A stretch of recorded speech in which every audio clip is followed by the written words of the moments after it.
नमस्कार, नवीन विद्यापीठ महाविद्यालय की ऑनलाइन क्लासेस में आपका स्वागत है। आज हम जो पढ़ने वाले हैं वो मैथमेटिकल फिजिक्स का जो पार्ट है वो पढ़ेंगे। इसको अपन जो मैथमेटिकल फिजिक्स के पार्ट को अपन स्टार्ट जो करेंगे बेसिकली वो अपन करेंगे बिल्कुल बेसिक से। मतलब आप जो बीएससी का सिलेबस है वो भी कंप्लीट करने वाले हैं, एमएससी में जो मैथमेटिकल फिजिक्स है उसका, और इसको हम नेट के लेवल पे ले जाके क्वेश्चन को ख़त्म करेंगे। नेट लेवल के एग्जाम्पल्स हैं वो भी सोल्व करेंगे और मैथमेटिकल फिजिक्स को बिल्कुल बेसिक से हायर लेवल पे ले जाके अपन स्टडी करने वाले हैं। क्लियर है? और पहला टॉपिक जो बेसिक इसका टूल है वो कौन सा पढ़ने वाले हैं? Dirac delta function. कौन सा?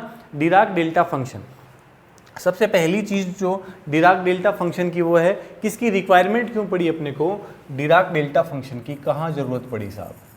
तो जब भी कभी फिजिक्स में ऐसा फिनोमिना आपको देखने को मिले कि किसी स्मॉल टाइम इंटरवल में उसकी वैल्यू बहुत ज़्यादा हो रही है और अदरवाइज हर जगह उसकी वैल्यू ज़ीरो है, वहाँ पर उस हर जगह हम डिराक डेल्टा फंक्शन को काम में लेने वाले हैं। हर जगह डिराक डेल्टा फंक्शन, चाहे वो फूरियर सीरीज हो, चाहे आपके जो मैकेनिक्स के अंदर जो आपके मास डिस्ट्रीब्यूशन हो, पॉइंट मास डिस्ट्रीब्यूशन हो, चाहे ईएमटी में आपके चार्ज डेंसिटी में चार्ज डिस्ट्रीब्यूशन हो, है ना, हर एक जगह हम डिराक डेल्टा फंक्शन को काम में लेने वाले हैं अलग से। ठीक है, तो सबसे पहली बात करते हैं अपन कि जब भी कोई लार्ज अमाउंट का फोर्स किसी भी पार्टिकल पे एक स्मॉल टाइम, देखने के बहुत काम की बात है साहब, एक स्मॉल टाइम इंटरवल, ये बहुत इंपॉर्टेंट बात है। स्मॉल टाइम इंटरवल में कोई फोर्स लगे, ठीक है, एक लार्ज अमाउंट का फोर्स लगे स्मॉल टाइम इंटरवल में, तो वो आपको डिराक डेल्टा फंक्शन की तरह बिहेव करता है। अगर मैं इसको सही से लिखना चाहूँ तो कैसे लिख सकते हैं कि कोई भी फोर्स है एफ टी, उसकी वैल्यू होगी एफ नॉट। कब? जब आपका टाइम है वो बड़ा है टी नॉट से लेकिन छोटा है किससे? T not plus delta T से। मतलब आपका टाइम इसके बहुत ही इंटरवल में, डेल्टा टी टाइम इंटरवल में आपका फोर्स लग रहा है, और यहाँ पे आपका जो डेल्टा टी है वो टेंस टू क्या है? जीरो की तरफ अग्रसर है। क्लियर है मेरी बात? बहुत ही स्मॉल टाइम इंटरवल में आपका फोर्स है, उसकी वैल्यू क्या है? एफ नॉट है, और अदरवाइज उसकी वैल्यू जो है आपके हर जगह कितनी है? जीरो। अदरवाइज हर कंडीशन में वो फोर्स कितना लग रहा है? जीरो लग रहा है। क्लियर है? तो इस कंडीशन में, इस सिचुएशन में हम कहाँ पे वो जो फोर्स है आपको वो किसकी तरह रिप्रेजेंट कर सकते हैं? हम डिराक डेल्टा फंक्शन की तरह। क्लियर है मेरी बात? ठीक है साहब, आगे देखिएगा। मैंने कहा था कि पॉइंट चार्ज डिस्ट्रीब्यूशन जब भी होगा उसमें जो चार्ज डेंसिटी होगी उसको हम डिराक डेल्टा फंक्शन की तरह दिखा सकते हैं। अब बात करते हैं हम सब, चार्ज डेंसिटी क्या होती है?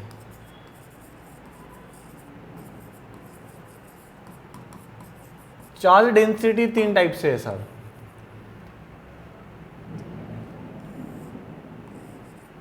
वन डी के लिए अलग से डिफाइन करेंगे, 2D के लिए अलग से डिफाइन करेंगे, और 3D के लिए अलग से डिफाइन। आप पढ़ के आए होंगे 12th में आराम से कि चार्ज डेंसिटी 1D के लिए जब भी बात करेंगे हम, तो चार्ज डेंसिटी क्या होगी? Charge upon line, charge upon length. Clear है मेरी बात? चार्ज अपॉन लेंथ, वो जो 1D वाली लाइन होगी ना उसकी लेंथ कितनी है। ठीक है, और 2D के लिए हम बात करेंगे तो चार्ज अपॉन एरिया, और 3D में जब बात करेंगे तो चार्ज अपॉन वॉल्यूम आ जाएगी। क्लियर है? अपन इसको एग्जांपल से समझते हैं आराम से। मान लो ये 1D है, एक लाइन पे आपके चार्ज जो है अक्स बराबर 0, अक्स बराबर 2, और ये आपका है, मैंने ले लिया माना अक्स बराबर -3।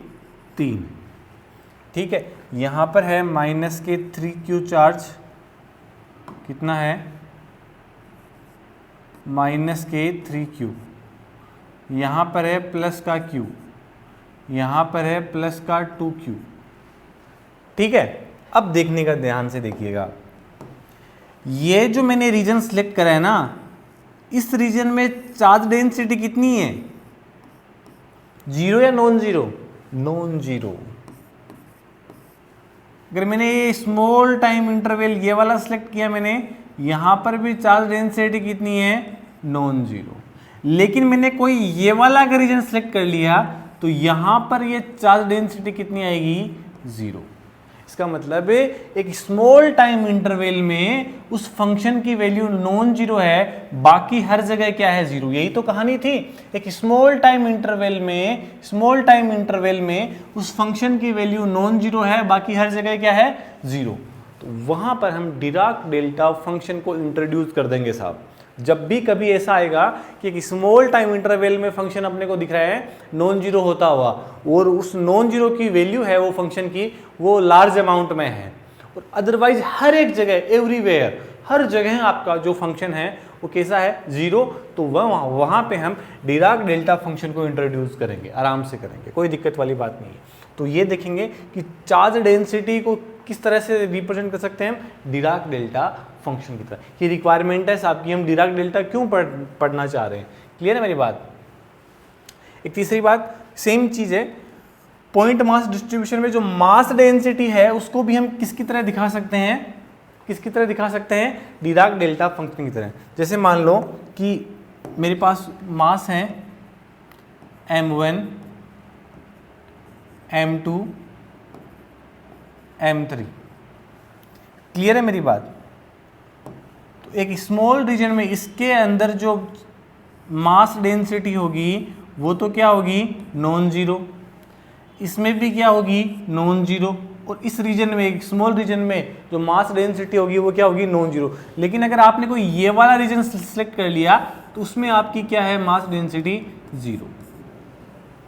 तो एक स्मॉल रीजन के अंदर वो फंक्शन नॉन जीरो, अदरवाइज हर जगह वो क्या हो, जीरो। चाहे ये वाला रीजन लो, ये वाला लो, ये वाला लो, ये वाला लो, कोई सा लो, अदरवाइज हर जगह वो फंक्शन की वैल्यू क्या हो रही हो, जीरो हो रही हो। वहां पर हम डिराक डेल्टा फंक्शन को इंट्रोड्यूस करवा सकते हैं आराम से। क्लियर है मेरी बात। आगे चलते हैं। देखिए अब हम बात करते हैं डिराक डेल्टा फंक्शन है क्या, इसकी डेफिनेशन क्या है, प्रॉपर डेफिनेशन क्या है डिराक डेल्टा फंक्शन की। तो अब देखिएगा, ये जो है इसको हम कहते हैं Dirac delta function. Del x minus a equals to, ये जीरो है जब एक्स है वो ए के बराबर नहीं है, और जब भी एक्स की वैल्यू ए के इक्वल, ये देखो यहां से निकाला है, मतलब मेरा कहने का मतलब यहां पर इस ब्रैकेट में जो भी लिखा होगा ना उसको हम जीरो के इक्वल पुट करेंगे यहां पर, ठीक है। इसको हम जीरो के इक्वल, यहां पे मान लो x प्लस ए होता तो x प्लस ए होते तो x प्लस ए बराबर जीरो, तो x बराबर माइनस ए। क्लियर है मेरी बात। तो ये यहां से आया है, ये ए कहां से आया, ये इसी में से निकला है। तो डिराक डेल्टा फंक्शन को ये रिप्रेजेंट करने का तरीका है साहब, ये ध्यान में रखेंगे हम। इसकी वैल्यू जीरो कब होगी, जब x नॉट इक्वल टू ए होगा, और जब x इक्वल टू ए होगा तो वहां पर इसकी वैल्यू कितनी होगी, इनफाइनाइट। कितनी होगी, इनफाइनाइट। इनफाइनाइट का मतलब यहां से क्या हुआ, इनफाइनाइट का मतलब हुआ कि ये वैल्यू क्या है, वेरी लार्ज। क्या है ये value, very large.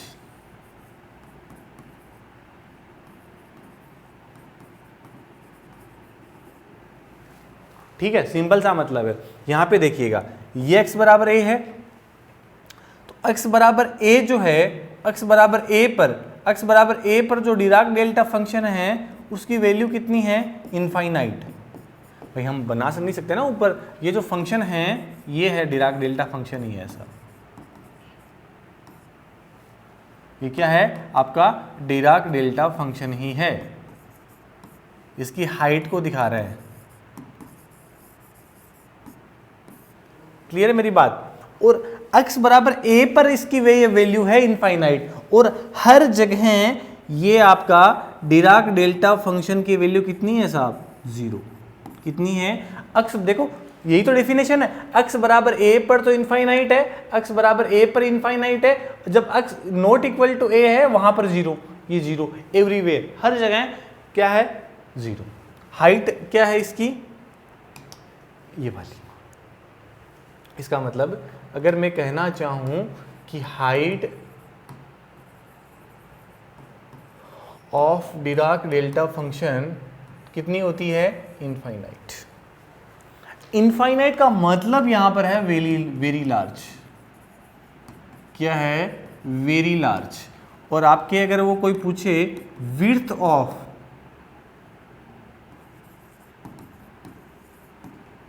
Dirac delta function, वो कितनी होगी? वो होगी 0, very small.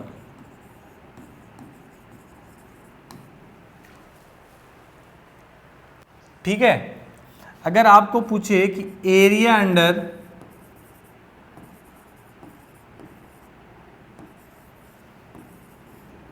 Dirac delta function, तो वो कितनी होगी? वो होगी आपके नॉन जीरो।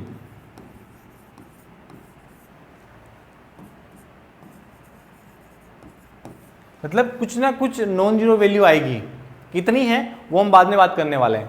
कि एरिया मतलब इसके एरिया, डिराक डेल्टा फंक्शन का जो ग्राफ है ये ऐसा दिखेगा कुछ, ठीक है। तो इसका एरिया है वो सम नॉन जीरो क्वांटिटी मिलेगी अपने को, और वो सम नॉन जीरो क्वांटिटी क्या है? वो नॉन जीरो क्वांटिटी अपन डिफाइन करने वाले हैं। क्लियर है मेरी बात? ये इसकी हाइट है, ठीक है, और ये ग्राफ किसका है? डिराक डेल्टा फंक्शन का ग्राफ है।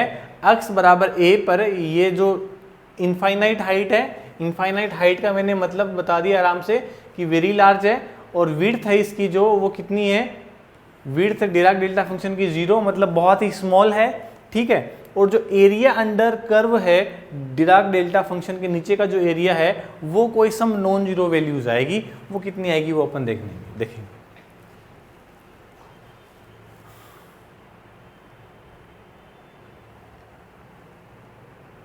ठीक है, ये देखिए area under the Dirac delta curve will be equal to 1। देखो हुआ क्या था कि जब डिराक डेल्टा फंक्शन को हम पढ़ने जा रहे थे, तो डिराक डेल्टा फंक्शन के जो प्रैक्टिकल वैल्यू है और थ्योरेटिकल वैल्यू है उसमें जब क्या हुआ, उनके फॉर्मूले में जब हमने उसको एरिया को 1 मान के कंसिडर किया, तो वो जो प्रैक्टिकल रिजल्ट आ रहे थे और अपन ने जो एरिया को 1 एज्यूम करके जो थ्योरेटिकल रिजल्ट निकाल रहे थे वो एग्जैक्टली मैच कर रहे थे। क्लियर मेरी बात? वो एग्जैक्टली सेम आ रहे थे। इसलिए हमेशा अपन ध्यान रखेंगे कि area under Dirac delta curve कितना होता है। अभी अपन ने जो पढ़ा ना, ये एरिया ये कितना होता है? ये 1 है साहब।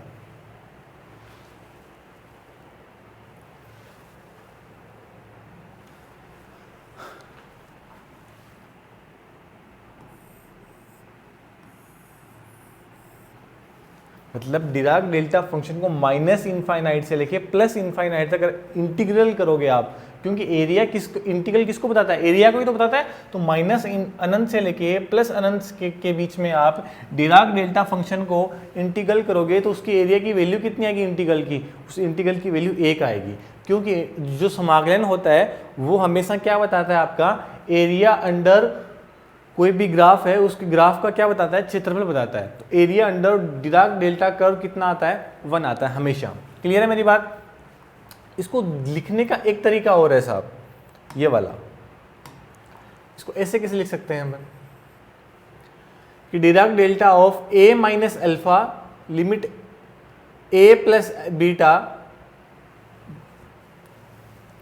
फंक्शन x माइनस ए dx, ये भी बनाएगा। तो फिर फर्क क्या हुआ भाई? माइनस इनफाइनाइट से लेके प्लस इनफाइनाइट तक, और इस लिमिट चेंज करने पर भी इसके देखो एरिया नहीं बदल रहा है ना। तो इसका रीजन क्या है? इसका रीजन अभी थोड़ी देर में समझ में आएगा आपको। एक चीज आपको ध्यान रखना है कि जो डिराक डेल्टा है उसकी जो पीक है, हमेशा पीक जो है डिराक डेल्टा, मान लो मैंने डिराक डेल्टा फंक्शन लिखा x प्लस 5/2, लिमिट है -5 से लेके 2 के बीच में।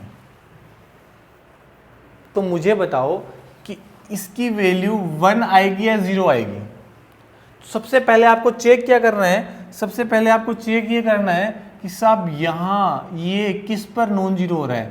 तो x प्लस 5/2 अंदर जो भी लिखा है ब्रैकेट में उसको 0 के इक्वल पुट करो और x की वैल्यू निकालो। किन के बीच आ रही है? -5/2। तो क्या इन दोनों के बीच में एग्जिस्ट कर रही है लिमिट? बिल्कुल कर रही है साहब। इसकी वैल्यू जो आंसर है वो कितना आएगा? 1। आ रही है बात समझ में मेरी? यही कंडीशन थी वो वाली। अब देखिएगा, ध्यान से देखिएगा, ये देखो ये x बराबर a पर है और ये माना मैंने ए माइनस अल्फा और ये है आपका ए प्लस बीटा। क्लियर है? अब आप माइनस अनंत से लेके प्लस अनंत के बीच में समाकलन करोगे तो यहां से यहां तक तो पहले भी जीरो था, केवल यहां से यहां तक का कर्व ही तो कितना आया था, 1 आया था, और इसके बाद का पूरा जीरो है।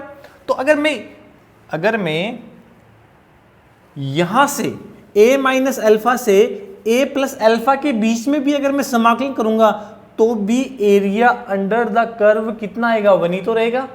समझ में आ रही है मेरी बात? जब भाई मैंने माइनस इनफाइनाइट से लेके प्लस इनफाइनाइट लिमिट लगाई थी तो एरिया अंडर कर्व 1 आ रहा था। क्यों? क्योंकि x बराबर 1 पे ही ग्राफ का पीक आ रहा है, यही एरिया अंडर कर्व है और इसकी वैल्यू 1 है।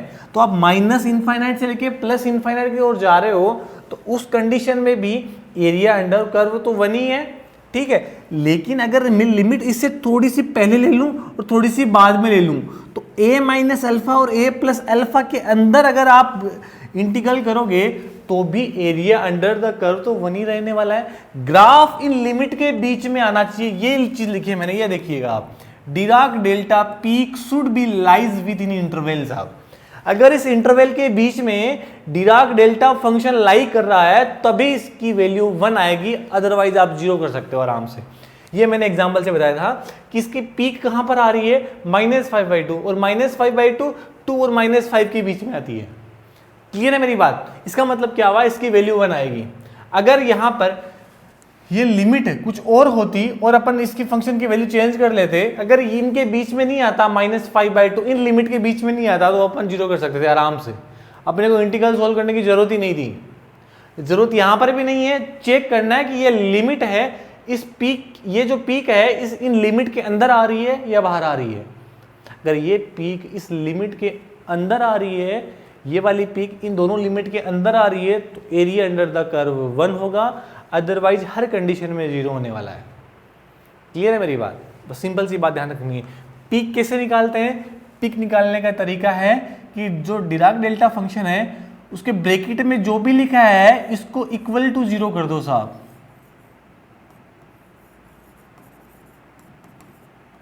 इक्वल टू 0 करके वैल्यू निकाल दो आप। मान लो डिराक डेल्टा फंक्शन आपके पास लिखा है x प्लस तो बहुत ले लिया अपन ने, x माइनस 7/4। इसको आपको कहे कि इसकी पीक कहाँ ने आने वाली, तो ये जो अंदर वाली क्वांटिटी है ना इसकी वैल्यू आप क्या कर दो, 0 के इक्वल ले लो, और जैसे आप 0 के इक्वल इसको पुट करोगे x माइनस 7/4 बराबर 0, तो x बराबर कितना आया, 7/4। तो डिराक डेल्टा का जो है वो पीक कहाँ पे है, पीक है कहाँ पर, 7/4 पे, इस डिराक डेल्टा फंक्शन का। बात समझ में आ रही है मेरी? क्लियर है मेरी बात? ठीक है सर, आगे चलते हैं। देखिएगा ये थोड़ी सी बात अपने को ध्यान रखनी है कि डिराक डेल्टा फंक्शन है उसका पीक है वो इस इंटरवल में आना चाहिए, a माइनस अल्फा से a प्लस अल्फा, यहां से ये इन दोनों के बीच में ये पीक मिलना चाहिए आपको। क्लियर है मेरी बात? अच्छा, ये जो है ये दिखाने का तरीका, ये इसकी हाइट है डिराक डेल्टा फंक्शन की, ये 1 यूनिट लेंथ है इसकी।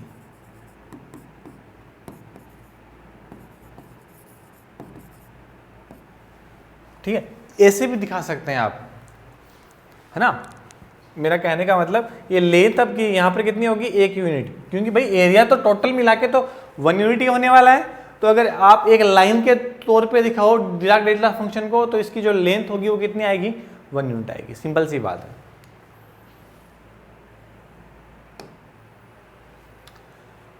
अब एक टाइप्स करते हैं इसके डिराक डेल्टा फंक्शन के। माना कि कोई फंक्शन है, वो है Dirac delta function x minus A, उससे ये a है वो मल्टीप्लाई हो रहा है, ठीक है, और a यहाँ पर क्या है आपका, नॉन जीरो है साहब, नॉन जीरो है और कांस्टेंट वैल्यू है, नॉन जीरो कांस्टेंट, ठीक है। अब एरिया अंडर द कर्व क्या होने वाला है, देखिएगा अपन। अब अपन देखेंगे कि माइनस इनफाइनाइट से लेके प्लस इनफाइनाइट तक इंटीग्रल करेंगे तो अपने पास में a आने वाला है ना। अगर मैंने a माइनस अल्फा और a प्लस बीटा के बीच से इस फंक्शन का इंटीग्रल कर दिया तो भी जो आंसर आएगा अपने पास में ए ही आएगा। कैसे? देखो मैंने कहने का मतलब डिराक डेल्टा फंक्शन से एक ए है कांस्टेंट, ए क्या है? कांस्टेंट। देखिएगा मैं समझाता हूँ, माइनस इनफाइनाइट से प्लस इनफाइनाइट के बीच में F x D x. F x की वैल्यू क्या है साहब? वहाँ से देखो ऊपर, माइनस इनफाइनाइट से प्लस ये है F x, A Dirac delta function x minus A D x. ठीक है, ए आपका कांस्टेंट है, इंटीग्रल से बाहर ले लो, बिल्कुल ले सकते हैं। इंटीग्रल माइनस इनफाइनाइट से plus infinite Dirac delta function x minus A D x. और अपन ये थोड़ी देर पहले ही पढ़ के आए हैं कि माइनस इनफाइनाइट से प्लस इनफाइनाइट के बीच में डिराक डेल्टा फंक्शन का जो इंटीग्रल होता है वो कितना होता है? 1 ही तो होता है। कितना होता है? 1 ही होता है। मतलब इस पूरे की पूरी इंटीग्रल की वैल्यू कितनी आने वाली है? 1। तो ये आंसर अपने पास कितना आने वाला है? ए। यही तो बोला अपन ने, यही तो बोला अपन ने, सेम चीज ये रहने वाली है। यहां पर ए माइनस अल्फा और ए प्लस बीटा, ये जो लिमिट्स हैं, ये डिराक डेल्टा फंक्शन के ये जो लिमिट है, उन लिमिट के बीच में आपका पीक मिलना चाहिए, उस कंडीशन में ये आ सकता है। और अल्फा और बीटा की वैल्यू ग्रेटर देन 0 होनी चाहिए। क्लियर है मेरी बात? एक चीज, एक पॉइंट और यहां पर, कि अगर a की वैल्यू ग्रेटर देन 0 होगी, यहां पर ये जो कांस्टेंट है a, इसकी अगर वैल्यू ग्रेटर देन 0 है तो डिराक डेल्टा का जो पीक होगा वो अपवर्ड बनेगा। मतलब मेरा कहने का है ऐसा है कुछ कि ये जो आपका फंक्शन बनेगा, ये ग्राफ बनेगा और ये आपका ऐसा ग्राफ बनेगा और अपवर्ड की ओर होगा, पीक मतलब अपवर्ड की ओर। और a अगर लेस देन 0 है, -5 -8 -50 कितना भी हो, तो उस कंडीशन में आपको जो पीक होगा वो कैसे बनेगा? डाउनवर्ड। डाउनवर्ड का मतलब आपका डिराक डेल्टा फंक्शन कुछ इस तरह से दिखेगा, ऐसे। और ये आपकी कितनी लेंथ, कितनी मोड है। क्लियर है मेरी बात? ये लेंथ, क्योंकि लेंथ हमेशा प्लस में होती है, धनात्मक, बस केवल और केवल प्लस और माइनस डायरेक्शन बताएगा कि अगर ग्रेटर देन 0 है तो पीक अपवर्ड में मिलेगा और लेस देन 0 है तो पीक डाउनवर्ड में मिलेगा। बस इतना सा फर्क रहेगा केवल और केवल। ठीक है, तो अपन एक चीज और देखते हैं, देखिएगा।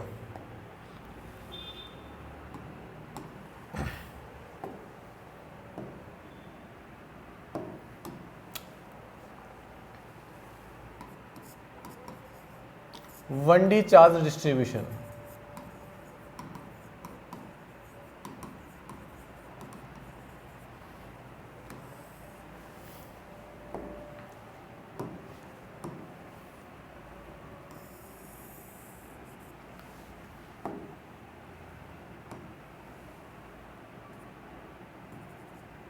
x बराबर 0 ले लिया मैंने, ये x बराबर ले लिया 2, ये ले लिया मैंने x बराबर -k3, यहाँ ले लिया -k2q, यहाँ ले लिया +k2q, यहाँ ले लिया +k3q।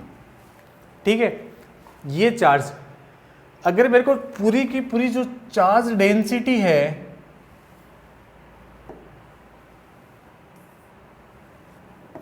चार्ज डेंसिटी है उसको लिख, 1D चार्ज, ध्यान रखना 1D चार्ज डेंसिटी है, इसको अगर मेरे को डिराक डेल्टा फंक्शन के रूप में रिप्रेजेंट करना हो तो मैं कैसे करूंगा? देखना, थोड़ा सा मैं इसको छोटा कर देता हूं।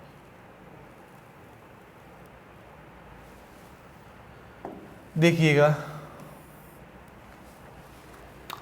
यहां पर सबसे पहले कितना है, मान लो टोटल चार्ज है आपका, ये आपकी चार्ज डेंसिटी है। इसको लिखने का तरीका देखिएगा आप, माइनस का 2q चार्ज है, -k2q। ठीक है, डिराक डेल्टा फंक्शन x बराबर -3 है तो डिराक डेल्टा फंक्शन x + 3। क्यों? क्योंकि x + 3 इसको 0 के इक्वल पुट करेंगे तो x बराबर -3 ही आएगा। सिंपल सी बात है मेरी। ठीक है साहब, फिर प्लस में प्लस का q चार्ज और डिराक डेल्टा फंक्शन की वैल्यू बताओ कितनी होगी? Δx। क्लियर है मेरी बात? 0 है यहां पर, तो प्लस के 3 charge 3q, Dirac delta function की वैल्यू कितनी आएगी, x माइनस 2। समझ में आ रही है मेरी बात, क्लियर है या नहीं है? ठीक है, अब देखिएगा ये तो आ गई। अब अगर हमें टोटल चार्ज निकालना है तो वो अपन कैसे निकालेंगे, माइनस के 2q x प्लस 3, ये dx स्मॉल रीजन में है, q x dx plus 3q del x minus 2 और dx। और ये अपन थोड़ी देर पहले ही पढ़ के आए हैं साहब, क्या इसकी वैल्यू 1, इसकी वैल्यू भी 1 और इसकी वैल्यू भी 1। तो टोटल चार्ज कितना हो गया, तो टोटल चार्ज आपके पास में है कितना, टोटल चार्ज अपने पास में है माइनस के 2q प्लस के q प्लस का 3q। तो टोटल चार्ज आपके पास में कितना आया, माइनस प्लस के 2q। यही तो था अपने पास में, टोटल माइनस 2q था, प्लस का q था, प्लस का 3q था। क्लियर है मेरी बात? अब एक चीज और अपने पास बार बार में आती है, वो क्या पूछते हैं कि आपका जो डिराक डेल्टा फंक्शन है, डिराक डेल्टा फंक्शन वो है कैसा साहब? कहने का मतलब आपका इवन फंक्शन है या ओड फंक्शन है? अगर ये पूछे आपको, ये जो फंक्शन है आपका Dirac delta function x minus A, ये कैसा है, ये इवन है या ओड है? ठीक है, तो हम डिफाइन नहीं कर पाएंगे, न तो ये इवन है न ही आपका डिराक डेल्टा फंक्शन ओड है। ठीक है, कई की किताबों में आप पढ़ते हो तो आपको पता लगता है कि वहां लिखा होता है कि Dirac delta function is a even function, है ना, समफलन है। तो वो तब होगा, आप गौर से देखना वहां पे केवल ऐसा लिखा होगा, उस कंडीशन में हम इसको इवन कह सकते हैं। क्यों? क्योंकि ये जो डिराक डेल्टा फंक्शन है, अपन ने ग्राफ भी ड्रॉ करा था इसका, इस प्रकार का कुछ ग्राफ था x बराबर a पर, और x बराबर a पे इसको सिमेट्री मिल रही थी अपने को। ठीक है, इसका मतलब जो डिराक डेल्टा फंक्शन है वो x बराबर a पर कैसा है, सिमेट्रिक फंक्शन है। सिमेट्रिक तो है x बराबर a पर, लेकिन इवन ओड डिसाइड नहीं कर सकते हम, इवन है या ओड है। इवन फंक्शन कौन से होते हैं? इवन फंक्शन वो होते हैं जो x बराबर 0 पर क्या हो, सिमेट्रिक हो। x बराबर 0 पर क्या हो, सिमेट्रिक हो। यहां पर ये जो डिराक डेल्टा फंक्शन है, ये यहां पर इसका पीक कहां पर आएगा, x बराबर 0 पर। x बराबर 0 पर पीक है, इसका मतलब ये सिमेट्रिक है किसके रेस्पेक्ट में, x बराबर 0 पर। और जब भी कोई फंक्शन x बराबर 0 पर सिमेट्रिक, तो वो फंक्शन कैसा साहब, वो फंक्शन आपका कैसा होगा, वो फंक्शन आपका होगा इवन फंक्शन। क्लियर है मेरी बात? जब भी आपका कोई ग्राफ x बराबर 0 के रेस्पेक्ट में कैसा हो, सिमेट्रिक हो, तो जब भी फंक्शन सिमेट्रिक होगा तो वो कैसा फंक्शन होगा, इवन फंक्शन होगा। तो अगर आपसे पूछे कि डिराक डेल्टा फंक्शन इवन है या ऑड, हम नहीं बता सकते डिराक डेल्टा फंक्शन इवन है या ऑड। हाँ, ये जो ब्रैकेट के अंदर जो कुछ भी लिखा है इसके रेस्पेक्ट में सिमेट्रिक जरूर होगा साहब। अगर यहाँ पर 0 आ गया तो आपका डिराक डेल्टा फंक्शन है वो 0 के अबाउट सिमेट्रिक हो जाएगा। a की वैल्यू जो भी होगी वो अपन निकाल सकते हैं। कैसे निकालेंगे अपने को पता है, ये मैंने कहा था ब्रैकेट के अंदर जो कुछ भी लिखा है उसको 0 के इक्वल पुट करना, और जो वैल्यू आएगी वही डिराक डेल्टा फंक्शन का पीक है, वही डिराक डेल्टा फंक्शन का पीक है। मतलब जो वैल्यू आएगी ना, ये इसको 0 पे पुट करने पर वहां पर ही डिराक डेल्टा फंक्शन की वैल्यू बहुत ज्यादा है, उसके उधर भी 0 और इसके इधर भी 0। यह डिराक डेल्टा फंक्शन की खास बात है। समझ में आई मेरी बात? ये टाइप फर्स्ट पढ़ा है अभी, तो बाकी जो डिराक डेल्टा फंक्शन की जो प्रॉपर्टीज हैं, फॉर्मूलेज हैं, इनके एग्जांपल्स हैं, वो अपन अगले लेक्चर में डिस्कस करेंगे। थैंक यू, धन्यवाद।